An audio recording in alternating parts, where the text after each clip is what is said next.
Welcome to Coach2Scale, how modern leaders build coaching cultures. I'm your host, Matt Benelli. Join me as we build a community of like-minded professionals who share the belief that effective coaching improves the performance of every team member. Our mission is to help leaders become better coaches. The Coach2Scale podcast is sponsored by Coachum, the world's first AI coaching execution platform that leverages evidence-based coaching to increase quota attainment. And with that, let's get started. All right, you're really in for a treat today. Today's guest is someone who's been doing this for a long time and has been that proverbial man in the arena. And because of that, has a ton of wisdom. And the great news is that he is willing to share it with us today. His career, he's worked at companies that you all have heard of many, many times: IBM, BMC, Splunk. He's a board member and advisor to many companies, including ours. He's a co-author of a book called The Success Cadence, along with Dave Mattson and Bart Finelli. He's the pride of The Ohio State University. Tom Schodorf, welcome to Coach2Scale. Thank you, Matt. It's great to be here. Appreciate it. Great to have you, and recording time right before Thanksgiving. So I know it's a busy time for everybody. Appreciate you carving out some time with us today, and I will get right into it. So, as I tried to allude in the intro, you have perspective, right? You've been doing this. You've done a lot. You've seen a lot, and no doubt you've come across a lot of the beliefs and the myths that are prevalent in our business. So I want to ask you this: what's a common myth that persists in sales organizations, Tom, that you think is misguided, and maybe why does the myth persist? Good question. There's a lot of them, I think. So hopefully I can mention a few and see if I'm on the right track with them. One is that, and it kind of bothers me, is that salespeople are strictly coin operated. I just do not find that to be completely true. Salespeople are people, and they're motivated by a lot of things that may not be just about money. However, we as companies put a plan in front of them and tell them this is how they're going to make coin. So of course they're going to try to do that. We call them coin operated, but it's because we're telling them to be that way.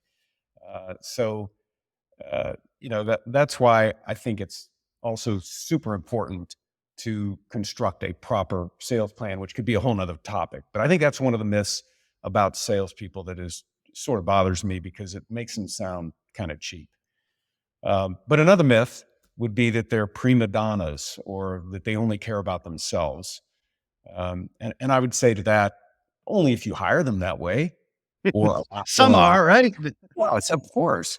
But I've also seen prima donnas in virtually every other function of the business. So it's not just sales. Again, coming back to people are people, and you can find all kinds everywhere. Another myth that they make too much money. Well, how much is too much? I don't know. Try to be a salesperson if you're not a salesperson. It's like being a professional athlete. If you're not good enough, somebody's going to knock you off your perch. You have to be on your game all the time. So generally, I believe they make, with a properly constructed sales plan and product, they make exactly what they deserve. Since so much of their pay is performance based. Yeah, and with that, Tom, because I have not met a salesperson who, or he or she says I make too much money. So you're looking at that from your perspective of building and leading organizations and liaising with other leaders in the organization and the board, and those folks outside the sales organization would have that myth per se that salespeople make too much money. Correct? Yeah. These are more about salespeople, I think, than within salespeople. They don't necessarily that way. But might come back to people who say that is, try it. Go ahead and interview for the job and see if you can get it. See if you can, satisfy all the requirements, and then we'll put you in that role and see what happens. And then you can make all the money. I mean, go ahead. The final myth, and there's another one that I think is completely untrue, is that they'll lie, cheat, or steal to get the sale. And I think, especially in the last, 20 years or maybe even longer, that is entirely not true. They are building their brand. They're smart people. They're building the brand. They know that to achieve the objectives for themselves and for the company, they have to make sure that they're providing extraordinary value to both. And so they won't do that. They won't lie, cheat, or steal to get the sale, so to speak, because it's going to catch up to them. They know that. Mhm. All the ones that I know are very professional, and they want to do what's right by everybody. It kind of like what you said about people that are prima donnas or coin operated, they can be if you hire them that way. And, certainly over time, sales, has earned a reputation for, why people say they'll lie, cheat, or steal because it's happened. There's a lot of reasons why that could happen, but does leadership have a responsibility there when it comes to that culture to make sure that prima donnas aren't welcome here or lying, cheating, and stealing is not part of our brand at all? Like, what's the role of leadership there? Yeah, it all starts from the recruiting process, from the job description, and then from the recruiting process. And if you come across as a person who would reward that kind of behavior, then that's probably what you're going to see. So what I found really works is to make sure we have a defined culture and that we communicate it, even way back into the interview process. Those kinds of things just simply will not be tolerated. If you're one of those type of people where you like that, then go work somewhere else. Don't even interview. We're done. You know, try something else. So if you lay it out and people are hired under those the expectations that you lay out, then I sleep very well at night knowing that if I have to get rid of them, it's because it's more on them perhaps than me, Yeah. quite a bit, because they know how they're supposed to behave.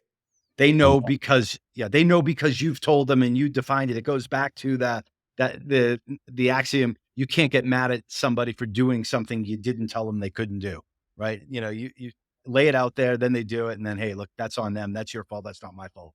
exactly. Sounds And you mentioned leadership, and so leadership does have a special responsibility in that, also in walking the talk. We can't have a do as I say, not as I do culture. You've gotta be the person that you, in terms of cultural attributes, that you want the team to reflect. So you got to follow your own rules. You got to lead from the front. You got to be that person. Bang. Really? That stings. No, exactly, 100%. Easy to say. It doesn't always happen in reality. Tom, you have I think, a unique and interesting perspective from the position where you sit these days. And you've heard a lot about these terms over the years: territory equality, fair quotas. When I say territory equality and fair quotas, what comes to mind, and what are the myths or the mistakes that are made when contemplating cutting territories and quotas? Yeah, this is really, really huge, a topic. Uh, territory. It frustrates me no end to either work at or consult with a company that has. If you objectively score a territory, it might be a 20 for one person and a 8 for another. I mean, why would you do that? You hire people to fit your culture and the skills that are required, and one would think that you would give them an equal opportunity to be successful. But so many companies don't do that. They have a few good folks. They give them the rich territories, the richest territories. Those people make the most money. People coming in from the outside usually get greenfield, very hard to work, not a very high score on the territory, and then they wonder why they're failing. Well, I guess they figure it's some sort of war of attrition, but it does nothing except hurt the company, because now you have good people who are uh, unable to be successful, who are unable to work the territory as you know that it should be worked, and and they fail. So you end up getting rid of them, and cost you even more money.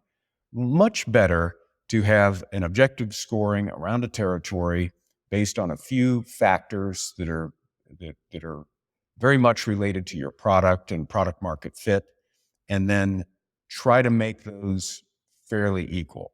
And if you can't do that because of geography and what have you, then make the quotas different at least, so that people have an opportunity to make the number based on the opportunity that's there. So So that's how I would do it.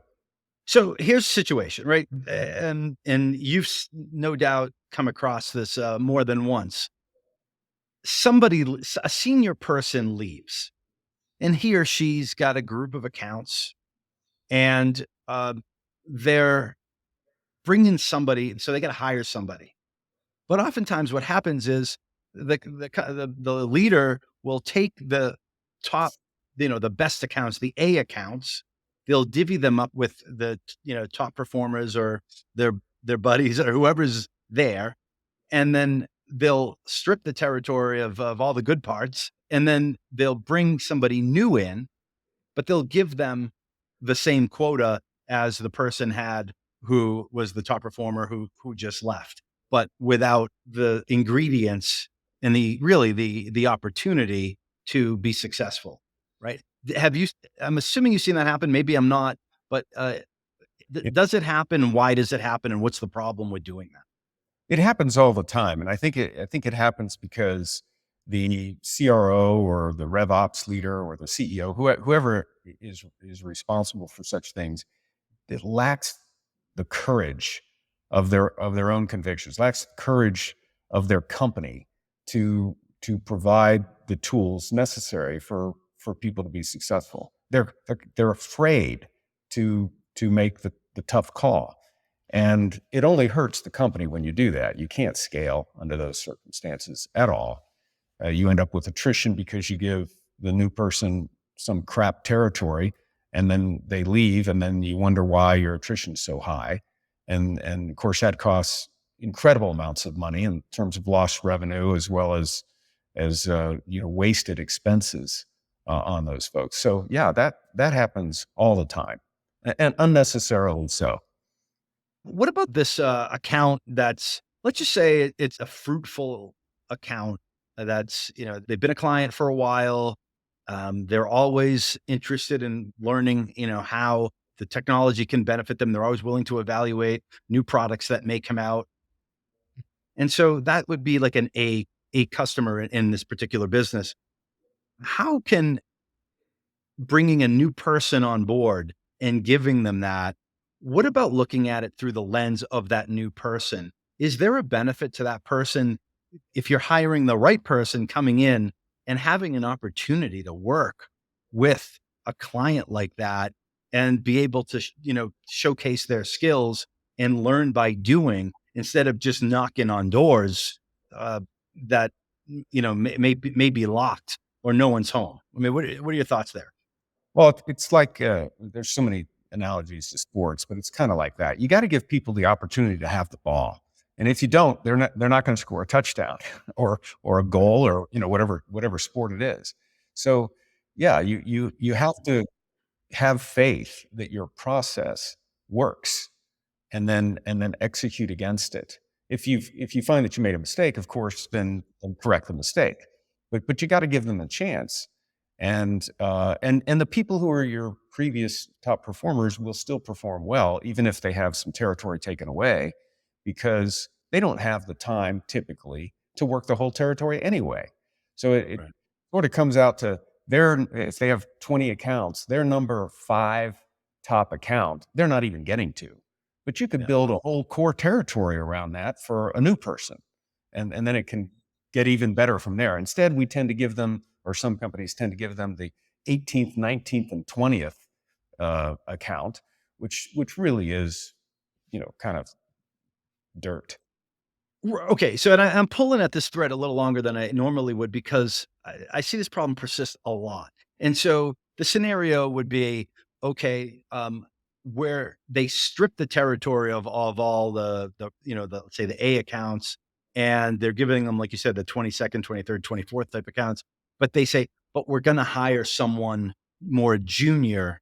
We're going to hire a developmental sales rep for this developmental territory.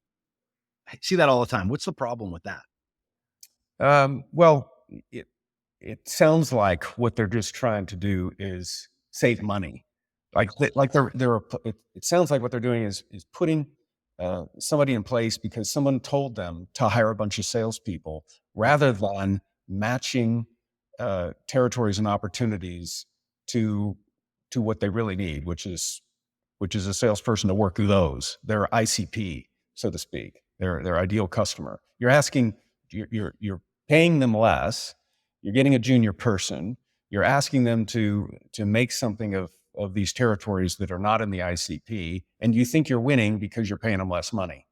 Well, how about just not even create that territory? If you have to stretch that far to find a territory, then maybe you just don't even hire that rep and you put that money somewhere else, Mm. like in product or product market fit, or opening the aperture of the ICP or the TAM so that you then can hire some other people or make the product easier to use so you don't need such a senior person to be able to sell it, or make it so that the value within the product is easily seen so that the customer doesn't need to be convinced over the course of a year through elaborate business cases that they need it.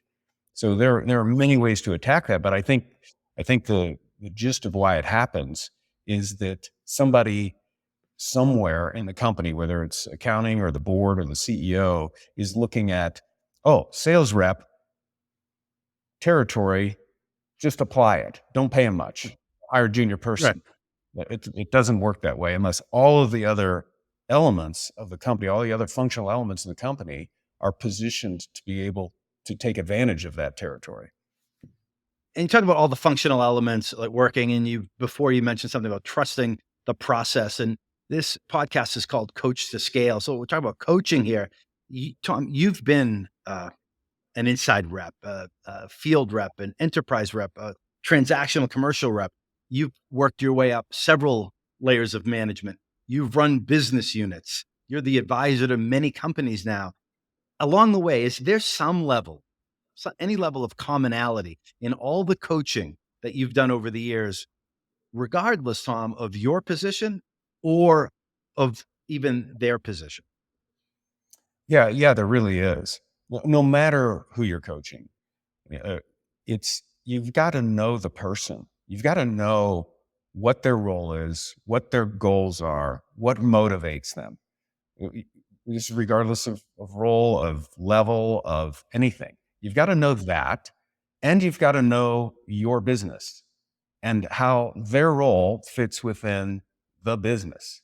And then if you put that together around the vision and the mission and the goals of the company, then you can start to create a coaching plan or be successful in a coaching situation better than you would otherwise. So again, it doesn't matter really so much about all those other factors, except what motivates them, what the company needs, and then you can coach to that.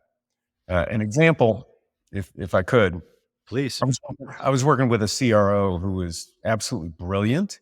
He was ex McKinsey, but he never actually sold anything in his life. Yeah, I mean, we could say that we sell ourselves every day, but you know what I mean. Never Yeah. really sold a product. Yet he wanted to be respected for being in the role of CRO. And so the coaching centered on using his strengths of communications, and this is where knowing your people comes into play, but using his strengths of communications and industry knowledge to upskill the reps by doing ride-alongs, but to higher level execs than those reps would ordinarily call on. And a couple things happened as a result. One, he learned about selling from his reps and managers because they had a different skill set than he did. Conversely, the people who he did the ride-alongs with learned how to call higher in the organization, which is something that the company who was selling the products wanted to do anyway. So the net is he became more respected and really more useful to the field and the cause. but he had to know the people. He had to know what he could provide, and he was able to advance the mission of the company because of it, to move up stack in the customer location. Great example. And it seems like that was mutually beneficial. So the salespeople that were going along with the new CRO, right? They were learning how to call high, and the new CRO is learning kind of the machinations, like the nuts and bolts of selling. What Yeah. needs to be present in order for that to happen? Yeah, like First, what do the individuals need to possess? What does the culture need to value to make sure that type of situation is the outcome that is achieved? Because I can imagine if certain things aren't present, those outcomes that you just talked about aren't achieved. Like that could go the wrong way. yep. The first thing that came to mind when you asked this question is the word humility. I mean, that's one thing. In this case, the CRO needs to be humble enough to know that they can learn something from a rank and file sales rep. So putting the ego off to the side a little bit is good there. But the CRO needs to know how the pieces of the company fit together, and to know at least enough about the person that they're traveling with in this case, to know what their aspirations are. Because during the drive time and the waiting for the meeting to happen kind of time, in addition to going over your objectives for the call and the normal kinds of tactical things that you would do in those discussions, is to get to know the person a little bit better. And as you do that, first of all, it helps them relax a little bit prior to what could be a pretty intense sales situation. But it enables them to connect dots between their life, their career, where they want to go, and how it all fits together. So they need to know that, but they also need to know the company. And so also in the context of that conversation, the CRO can translate the message from what the contributor may hear on a day-to-day basis from the CEO or someone else in the company to their specific role. So the coaching can kind of go both ways, for one, because there's Mhm. QA, but mainly the CRO will get to know the individual contributor. The contributor will get to know up the line how what they do makes a difference to what the company actually cares about. So those elements do have to be in place for this to be effective.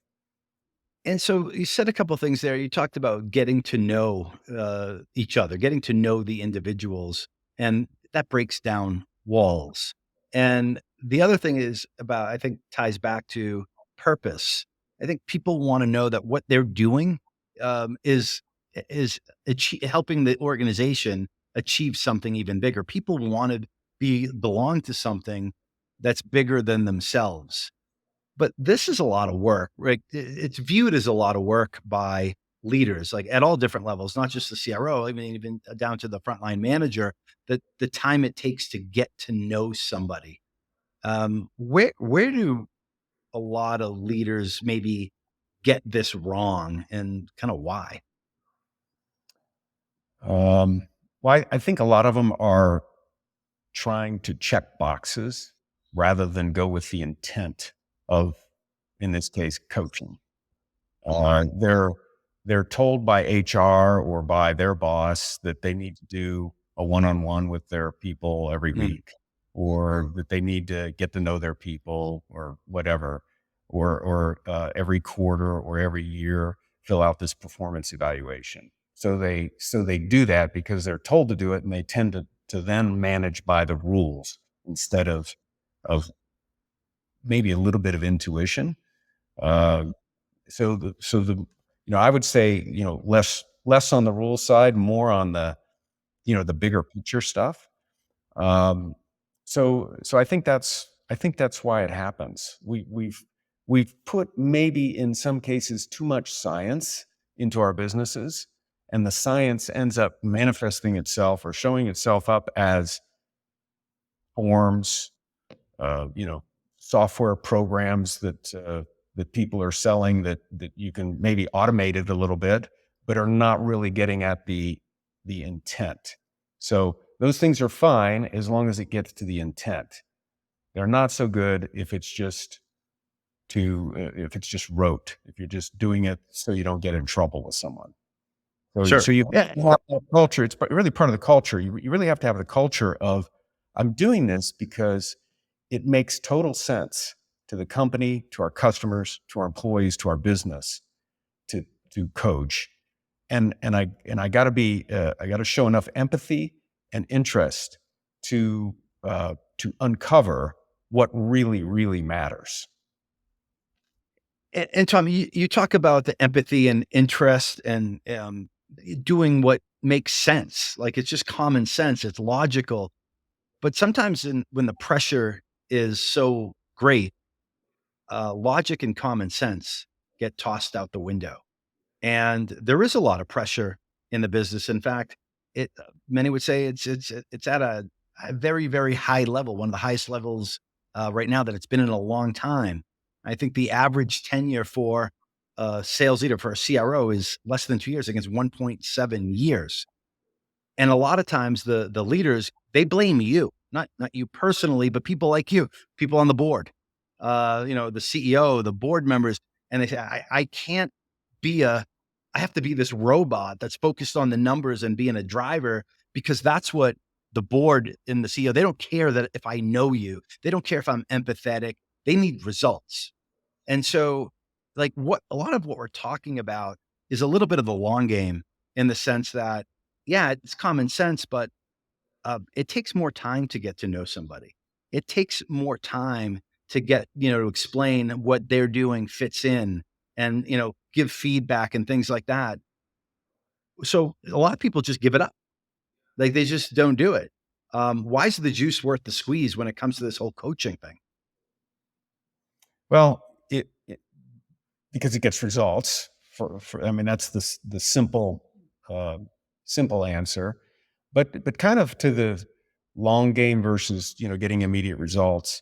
I think most leaders, especially sales leaders, need to do a better job of painting for themselves, but mainly for their people, a picture of short, medium, and long term objectives.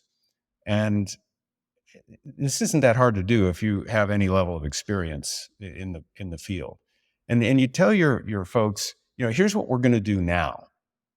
An example of this might be we're gonna properly segment our ICP so we can go after it most efficiently. We're gonna model our existing assets. That means people, processes, tools, whatever, around our sales process, and we're going to monitor it on a weekly and quarterly basis. That's what we're going to do now, because we can only focus on two or three things Hmm. at a time.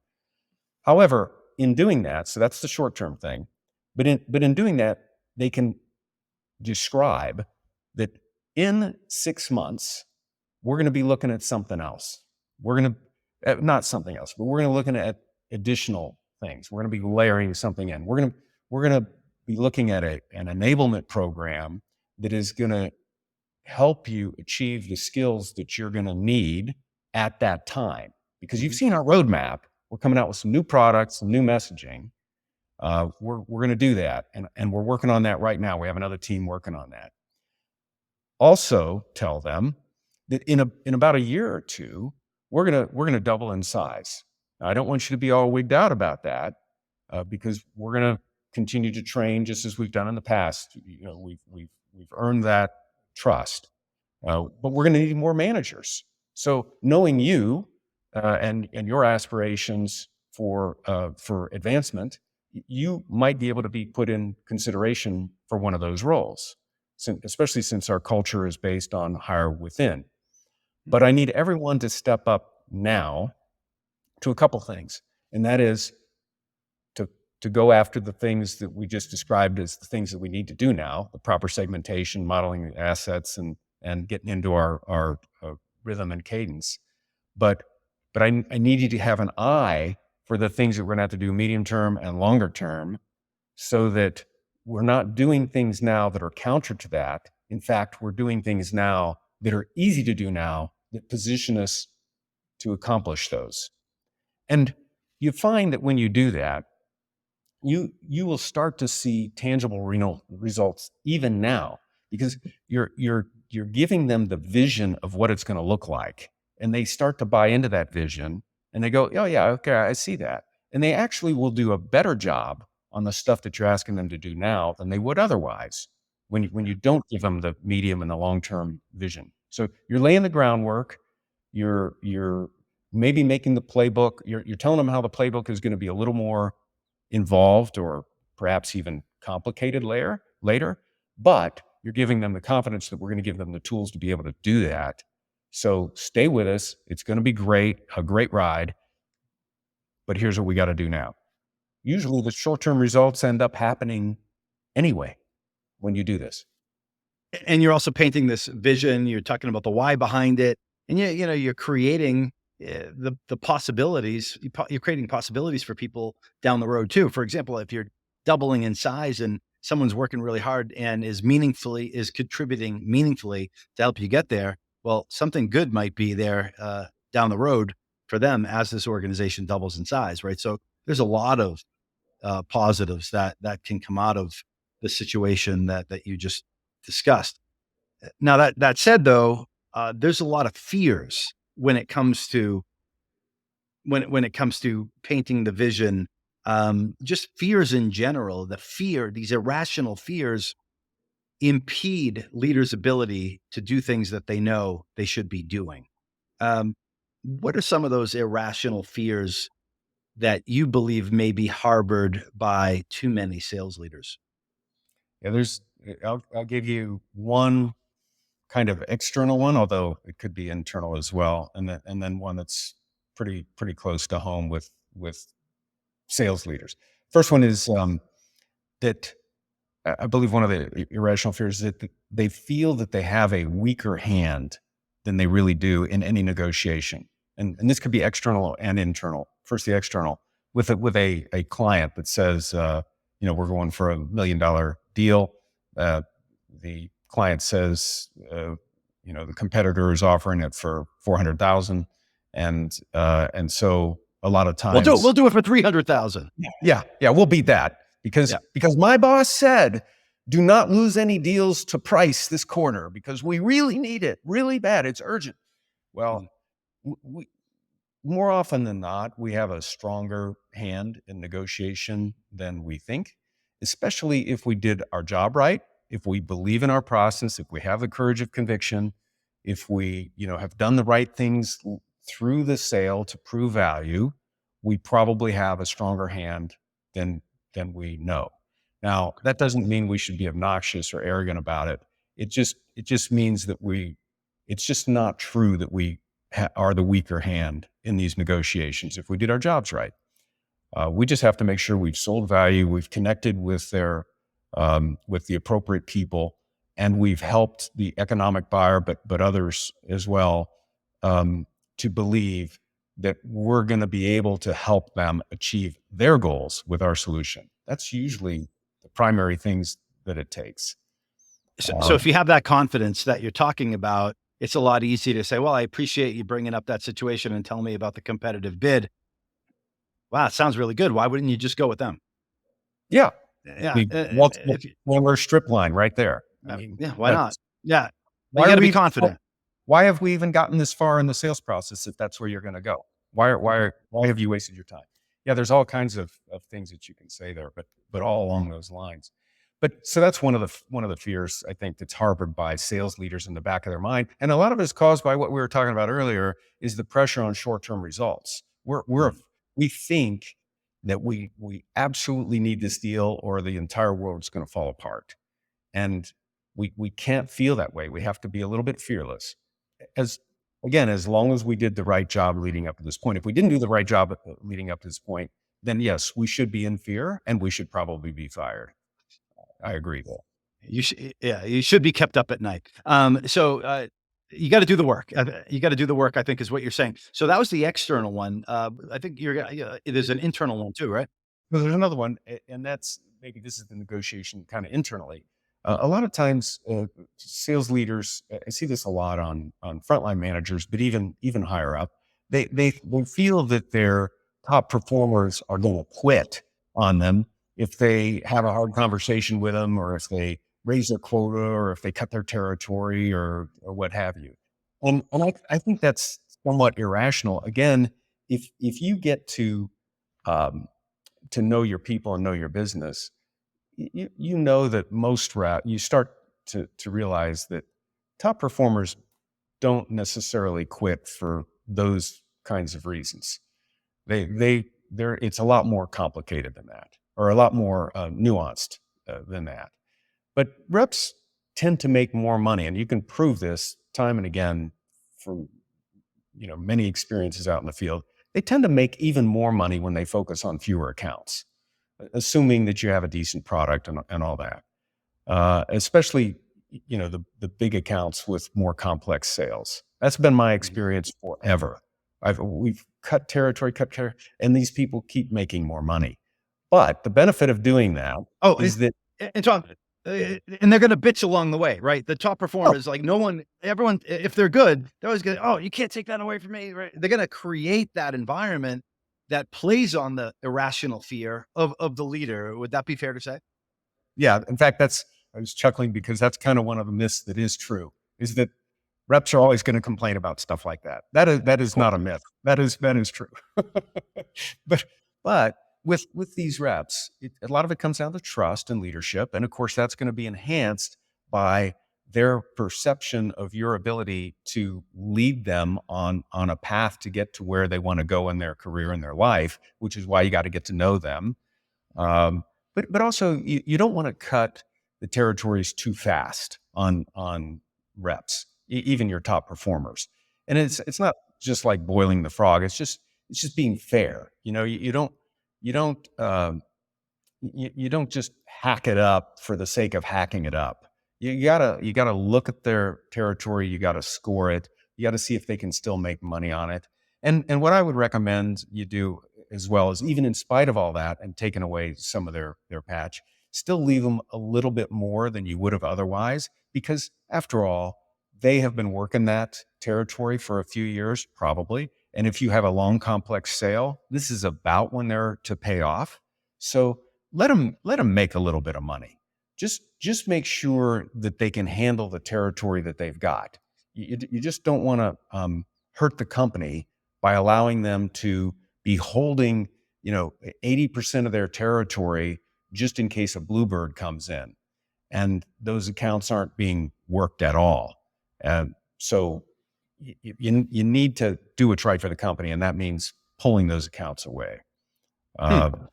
And people won't leave. I've not, I don't think I've ever lost a rep due to cutting their territories. If it's done properly, if it's communicated properly, it's, it's not something that typically drives them away. I recall a conversation we have. I may be misremembering, but it goes down on it's aligned with this topic. Um, a lot of times, what I've observed happening over the past bunch of years is that um, organizations uh, feel like they're afraid to pay out, right? They're trying to balance against the P&L. But in this environment in particular, companies are being asked to do more with less. So um, and on top of that, on top of trying to do more, accomplish more with fewer, let's say, salespeople, they're creating this tremendous overassign, right? They overassign quota for one reason or another. And I think you mentioned that bothers the hell out of you, which tells me that you see that. Can you talk a little bit about the bad things that happen when companies feel like they could just overassign quota at some crazy level? Yeah, this is a big topic. And as I'm pretty emotional about it. But one thing that comes to mind, like right off the bat, is if you're going to do over assignment, how much over assignment are you going to do? And how did you figure that out? Is it 20%? Is it 30? Is it 50? Why did you do that? What, why, how did you come up with that number? Did you pull it out of the sky? If you pulled it out of the sky, then I would say your financial reporting and your rev ops is not doing their job. You can't just pull that out of the sky. I mean, there has to be some rationale to it. So that alone shows that maybe your internal processes and skill sets, maybe of some people involved, are not as sharp as they should be. Because what makes one percentage better than another? And if you're sure it's 20%, then why can't you sure it's 20% over assignment? Why can't you be sure that it's 3% and just model the salary plan around that? You don't necessarily have to spend any more money. You just model the salary plan around a 3% over assignment or 0% over assignment. Yeah. And it won't hurt you to do that if you have a good sales process with typically predictable results that are consistent. So I would say you don't need to overassign. The downside of overassignment is that people see it for what it is. It's a cut in your pay. I mean, it's a cut in your pay when they do that, typically. I mean, 90% of the time, that's all it is. We're going to overassign so we can cut your pay. Somehow executives seem to think that the company is in safer hands by having an overassignment, when really all it does is mask the true problems within the company. Why not be razor thin and have the senior executives and the individual contributors have the same quota when you add up all the individual contributors? Anyway, when you add Then up we're all in it together. we're all in it Then together. then we're all. Then it exposes the real problems as to why we're not making our number. If we're not, assuming we're not making our number, Okay. it really forces you. If you have overassignment, the executives are like, "Oh, everything's fine. We've assigned 100 million, and we only need to make 80 in order for us to be happy enough to do cartwheels on the 50th floor." That doesn't help solve the problems of the company. That just makes them feel secure when they really shouldn't be. What about the flip side? Is there ever a reason where under assignment of quota would be okay? If you're, well, so this is a case where I use the analogy of General Motors, who've been over the course of 30 or 40 years have tried to go out of business a couple of times. If their cars are any good, their cars will be sold, and we don't need to bail them out to save the company. So same thing with our software. If it's any good, if you had under assignment, but your product is really good, you're still going to sell that product. So I mean, I've never seen a rep that had an underassigned quota go, "Oh, well, since I'm underassigned, I'm not going to close this extra business and get these accelerators." No, they go after it anyway. If there's demand for the product will get bought. So there is some point, though, where capacity of a person's ability to do the work does come into play. And that's what I would rather focus on in these kinds of situations than anything else. When you look at your sales process, you look at the number of accounts or the territory or the ICP, what needs to be done to secure those deals within the time frame, within the buyer's journey. How many demos do you have to do? How many proof of concepts? How much negotiation? What's their purchasing process like? How many phone calls do you need to make? How many key meetings are there and stuff like that? I would rather focus on that than this notion of some a kind of arbitrary number that we've pulled out of a hat with no regard to those things, only to meet a perceived salary requirement or budgetary requirement. All right. Well, I would that helped out because I would, at least in my mind, would say there was never a reason why you should do that. And I recall a conversation we had a while back, and you caused me to look at that a different way. So thank you. Um, this or that question, Tom, would you rather have a team of you know, a bunch of A players and a bunch of C players, or a team with maybe one A player and the rest B players?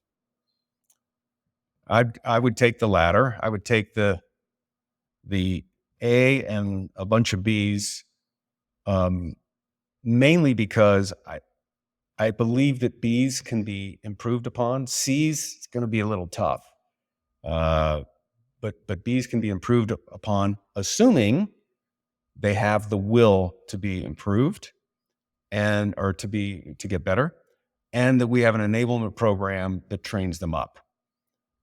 Because if you do that, then the next year or however long it takes to fully ramp someone, you're going to have a bunch of A's, and you're going to be performing really really well. Versus if you hung on to some C's that really probably shouldn't be in your company, and a few A's, carrying the whole load. That just increases your exposure to people who might be prone to becoming a prima donna because they're the only ones producing. So I would rather spread the wealth a little bit and train them up.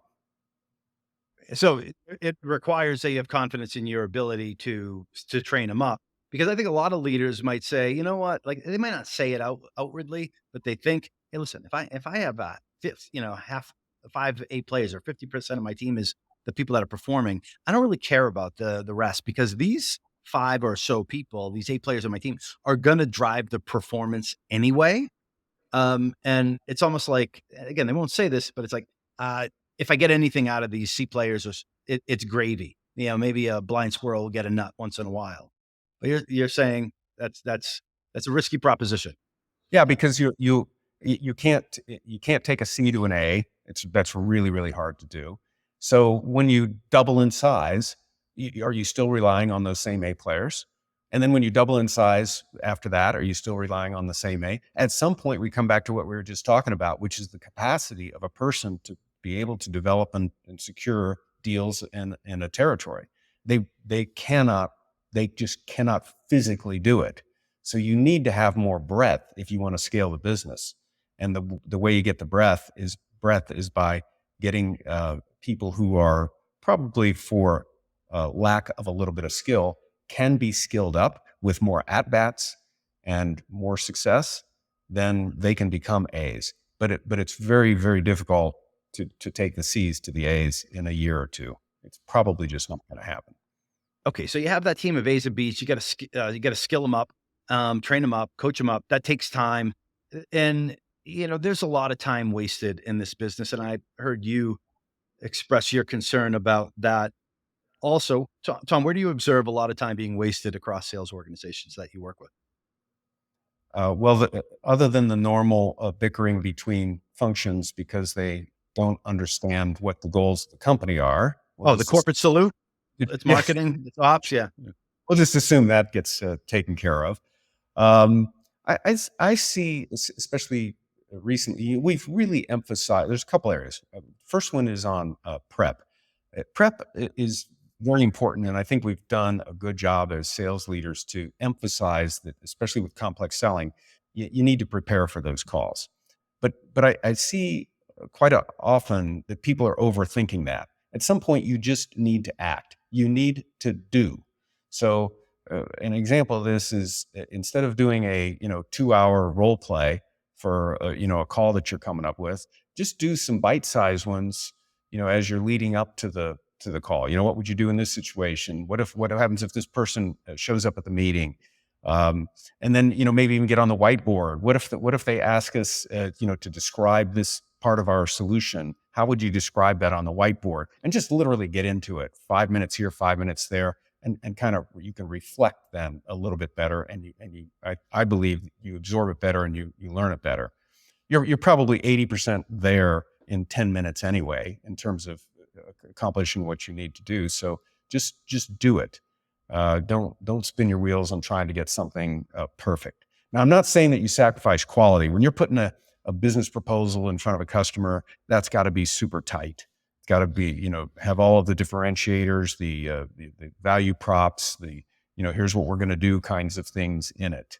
It's just that this, because of all of the information that's available on LinkedIn and 10Ks and annual reports and everything, we can't. some people are spending too much time on that. So I think there's a lot of time wasted on that.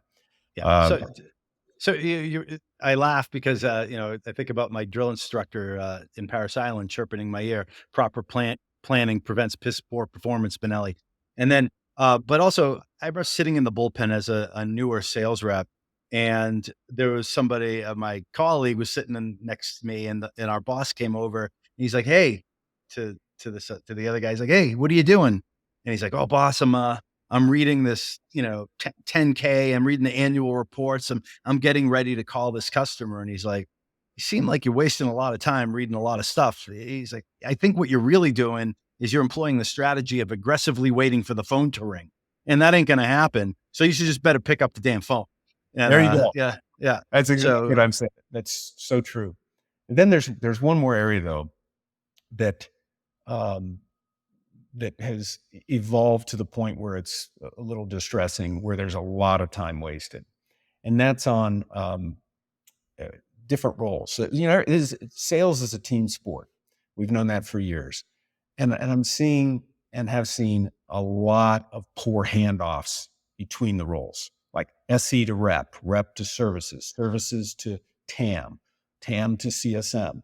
Uh, if there's a lot of redescribing what happened, mm, or you end up with an 8-legged sales call or a 12-legged sales call, which is also wasteful. So there's a lot of poor handoffs going on, and I think the companies can do a better job of of explaining and adhering and um, uh, understanding how our sales process works mhm, and what their role is in it, in specifically in each milestone that is required to have the most likely chance for a successful sale. So it may mean that somebody is inserted in the sales process here, here, here, and there, but over here is where the brunt of it is. But the handoffs tend to be a little bit siloed, where the SC does their thing and then they hand it over to the rep. The rep hands it over to services, and there's it's not smooth. A lot of time is wasted here. So a clear sales process with a really good understanding of what skills are required at each milestone point within that sales process will go a long way to smoother handoffs, which saves incredible amounts of time, speeds up the sale a lot, creates less confusion with the customer, and so you end up having a higher chance of success. mm. Yeah. I mean, look, every company out there wants to do more deals, bigger deals, faster deals, and scale. And wasting time certainly gets in the way of doing that. And so, being more efficient in the way you discussed, makes all the sense in the world. Not easy, but worth the focus. So, Tom, as we close up here, again, we're talking about coaching and developing people, and people like yourself that care about that believe in investing time to get to know people, to understand what goals are important to them and help coach them up. Typically, were the recipient of good coaching somewhere along the way. The behavior was modeled for them. Can you tell us about a time where you were the recipient of what you would call really good coaching? Sure. Uh, if I could, though, I'll give you two examples. The first one, because coaching isn't always necessarily great, although if you're kind of open-minded, you may actually learn something regardless. It's kind of like not every boss is a good boss, but I still learned a lot from them. Anyway, back in my IBM days, I can't remember the guy's name, but he interviewed me for a sales job in Charlotte. I was at the time doing production analysis role in a plant right outside of college. It was kind of a spreadsheet jockey kind of thing, but I wanted to be in sales. So after the interview, he came back and said that I wasn't smart enough to compete with Ivy League graduates, and which is what he liked to hire. So I kind of wondered why I was in the interview to begin with, because he knew my history at a state school. And this one was the one that really bit. He said I was a terrible presenter and would never make it in sales. So, needless to say, I didn't get the job. Not smart and a terrible presenter. Other than that, Mrs. Lincoln, how was the play? Yeah, really. So he was quite arrogant, but he was right on some level. So you do a little introspection, and it was harsh coaching and not delivered well. But sometimes you need that to shock the system. So it's not the Yeah. way I prefer to be coached, but it is instructive in that for some people it works at the right point in their career, and this actually worked. I ended up getting a job in another city straight off, same company, IBM. But to be safe, I took up Toastmasters. I forced myself to talk at events, both in the public eye and at private and family functions. I became a reasonably good presenter by most objective measures, sometimes even getting compliments. So I wouldn't say it was super good coaching, but it was very effective. And for me, my career absolutely rocketed after that. It was like I got to prove this guy wrong. Yeah. So So you didn't cry in your milk, you know, and go to your safe space because your feelings were hurt. You didn't like it, but you did something about it, and good things happened. yeah, I almost probably cried, but I didn't go to a safe space. In fact, I did the opposite. I put myself in a position to be unsafe, which is Mhm. to, put myself in front of people to learn and do better. But probably so that's one example. But probably the best coaching I ever received, and it's from many people. It's from Rick Gardner, Debbie Tummons, Alex Shootman, Kaz Santullo at the BMC days, from Godfrey Sullivan from my Splunk days, and really a whole bunch of folks that I've mentored over the years through their example and by others' examples and by seeing the subsequent results. And that coaching is hire for merit and cultural fit and nothing else. Nothing else. Yeah. Merit, because this is the way you avoid entitlement. You avoid nepotism this way. And in fact, you avoid every other ism out there because you're Mhm. showing no bias except against the role itself, the skills that are required on the role. It's completely objective that way. Your decisions and outcomes are more likely to be totally defensible against any metric, objection, or opposition. So hire for merit, and then cultural fit. And cultural fit, because I've observed that when people come to your company because they know and understand and like your company culture, they're more likely to buy into any messaging, any bad event, any pivot, any any problem that your company may have, uh, regardless. And as a result, that reduces stress in the system. It increases the chances of no look passes, which increase efficiency. It helps with performance reviews, and it increases overall performance because people are less likely to be dragged down by petty internal politics. So hire for merit and for cultural fit, regardless of what that culture is. It could be what you and I may say is a bad culture. It doesn't really matter.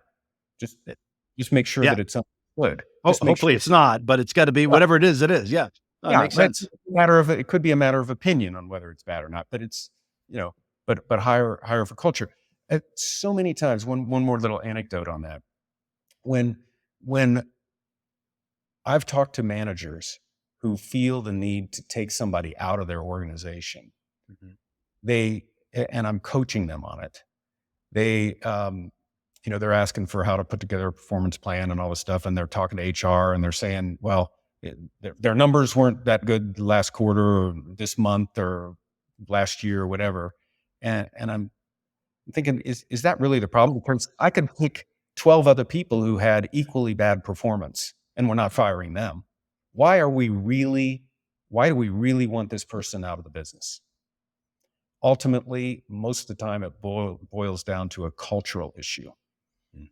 They're not doing something right. They're not updating their CRM system consistently. They're toxic on the floor. They're whatever. But they always then come back to the numbers. Well, it's not the numbers. It's another issue. Since it's another issue, coach to that issue. That is the issue. Coach to that. Don't hide behind something else. So merit, cultural fit.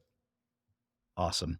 And Tom, as we close out, any advice for sales leaders, CROs, leaders looking to build a coaching culture? Anything you'd like to tell them?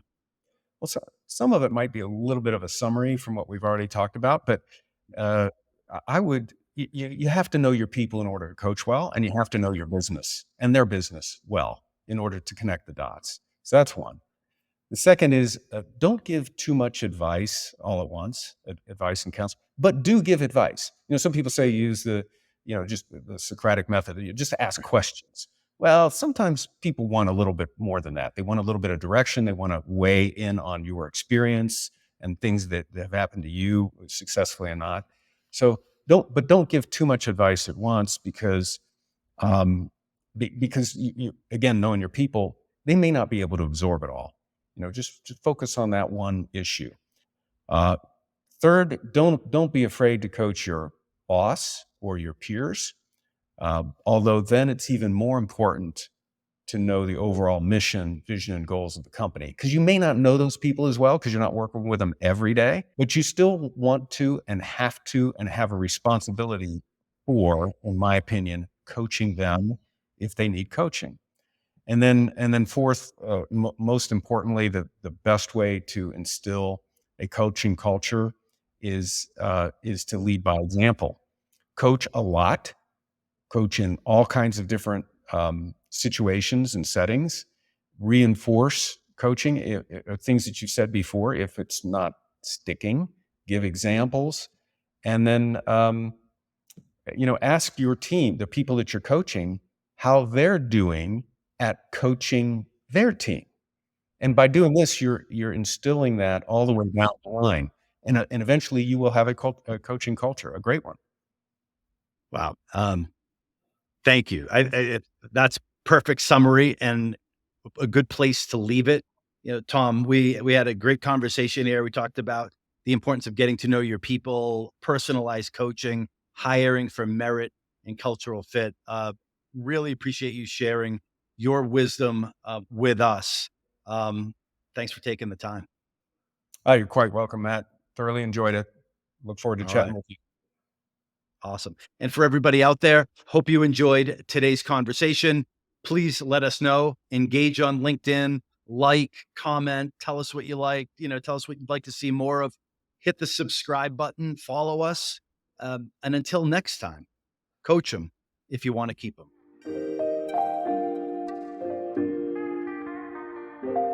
We hope you've enjoyed this episode of Coach2Scale, How Modern Leaders Build Coaching Cultures.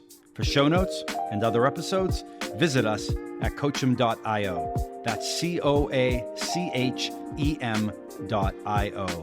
And follow us on Twitter at CoachemNow. See you all next week. Thanks for joining. And remember, coach them if you want to keep them.